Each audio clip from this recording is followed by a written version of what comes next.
Carrier, secrétaire général de CECAL. Après ces deux brillantes interventions, on va faire un petit éclairage beaucoup plus modeste sur deux points qu'on a souhaité évoquer. Le premier, c'est comment CECAL se positionne dans le respect de la réglementation européenne. On a parlé d'Europe, donc il fallait qu'on aborde ce point. Et dans un deuxième temps, Nelly vous dira quelques mots sur la pérennité des vitrages, donc qui est un des thèmes majeurs de cette conférence. Donc très rapidement, il convient de bien distinguer d'une part la réglementation européenne, qui est obligatoire, qui s'impose à tous les fabricants de produits de construction en Europe, et d'autre part les certifications de produits de construction, qui sont dites volontaires, c'est-à-dire qu'elles sont facultatives, optionnelles. Chacun participe s'il le souhaite ou non. Et donc ces certifications doivent se positionner de façon complémentaire à la réglementation et ne pas se substituer au rôle des autorités, qu'elles soient européennes ou nationales. Et ce qu'il convient également de préciser, c'est que l'Europe a confié aux États le rôle de surveiller la réglementation européenne qui prend la forme, en fait, vous le savez très bien, du marquage CE. Donc en France, par exemple, c'est la DGCCRF, la Direction pour la répression des fraudes, qui a été amenée à visiter les fabricants de vitrages quelquefois pour vérifier si ceux-ci avaient effectivement mis en œuvre dans leur usine l'ensemble des exigences du marquage CE.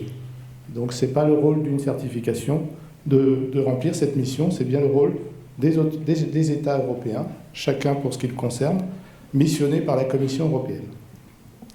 Donc, comment CECAL s'est positionné dans tout ça? Eh bien, dans le référentiel CECAL, nous avons choisi d'intégrer ou de conserver l'ensemble des contrôles internes qui doivent être réalisés dans une usine et que l'on trouve dans les normes harmonisées. Donc, ce sont là des points que l'on audite. Par contre, tous les autres points du marquage CE sont hors référentiel CECAL. On se limite à simplement vérifier l'existence de réponses. Alors vous allez dire, pourquoi on vérifie l'existence de réponses? Tout simplement parce qu'on veut quand même éviter d'être amené à certifier un acteur qui aurait négligé le marquage CE. Donc sans être une autorité du marquage CE, on fait un contrôle d'existence des pièces. Donc, par exemple, si la norme dit que l'usine doit avoir un manuel qualité, on vérifie que ce manuel qualité existe. Alors tout ça est explicité sur une page du site internet CECAL, dans le menu produit, sous-menu marquage CE.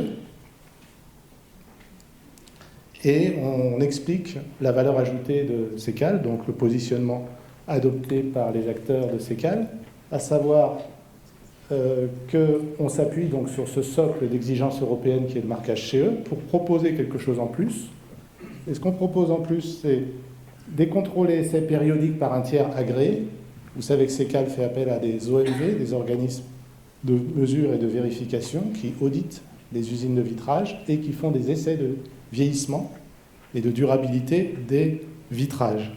Donc on a ce plus d'avoir un tiers extérieur qui vient faire ce contrôle. Deuxième point, un marquage indélébile, puisque la plupart des produits certifiés font l'objet d'un marquage indélébile.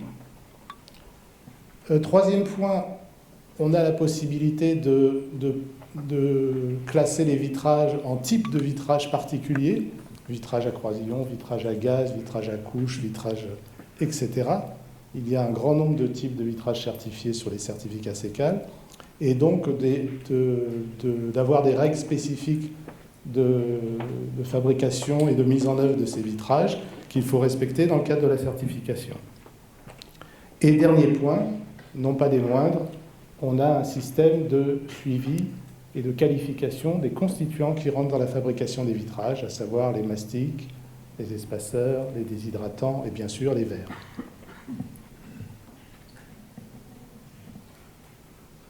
Au-delà du référentiel CECAL, on essaye de venir en aide au centre par un rôle d'information. Donc on organise des réunions régionales, des rencontres régionales pour les centres de production.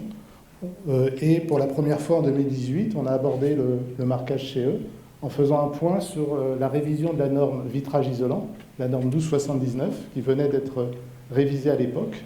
Et donc on a également publié un numéro du Point Sûr, qui se trouve toujours sur le site internet de CECAL. Et on a essayé d'aider les centres à remettre le pied à l'étrier du marquage CE, puisqu'à chaque fois qu'il y a une révision majeure d'une norme, il faut effectivement se remettre au travail.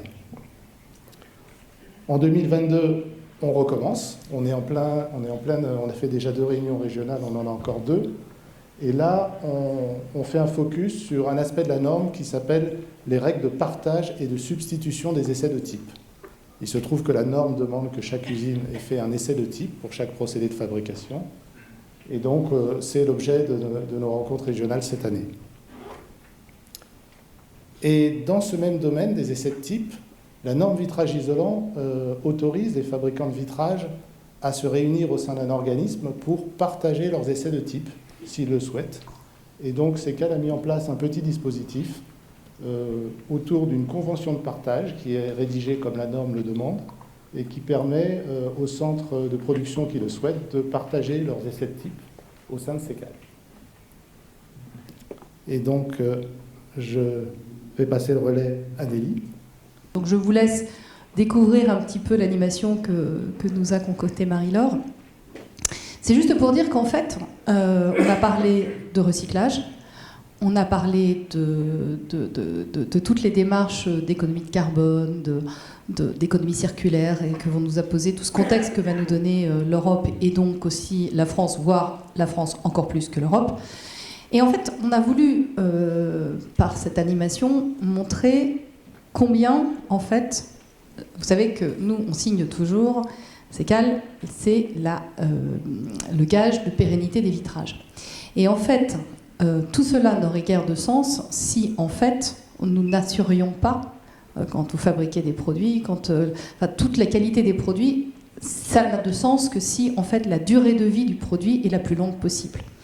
Alors, on sait très bien que la première démarche dans l'économie circulaire, c'est de ne pas produire de déchets.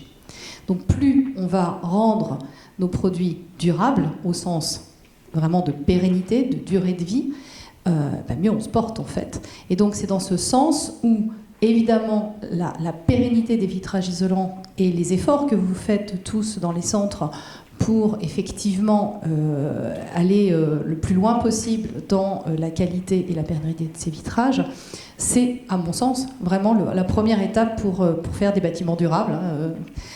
Tu es donc directrice des bâtiments durables. Ben voilà, on n'est pas censé changer les produits trop fréquemment.